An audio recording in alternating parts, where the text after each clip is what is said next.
DSP Usman Haider का बीवी और बेटी को कत्ल करने का केस, पुलिस ने मकतूला की बहन तहिमा शौकत को मुकदमे में मुद्दई बना दिया। पुलिस का कहना है हासिल शवाहिद की रोशनी में मुलजिम के खिलाफ कार्रवाई जारी है। कानून सबके लिए बराबर है। डीएसपी के खिलाफ मजबूत चालान बनाया जाएगा। डीएसपी उस्मान हैदर का बीवी और बेटी को कत्ल करने का केस, पुलिस ने मकतूला की बहन तहिमा शौकत को मुकदमे में मुद्दई बना दिया। पुलिस का कहना है हासिल शवाहिद की रोशनी में मुलजिम के खिलाफ कार्रवाई जारी है। कानून सबके लिए बराबर है। डीएसपी के खिलाफ मजबूत चालान बनाया जाएगा।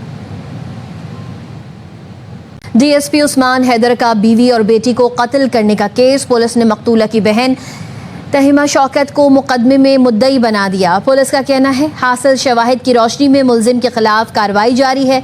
कानून सबके लिए बराबर है। डीएसपी के खिलाफ मजबूत चालान बनाया जाएगा।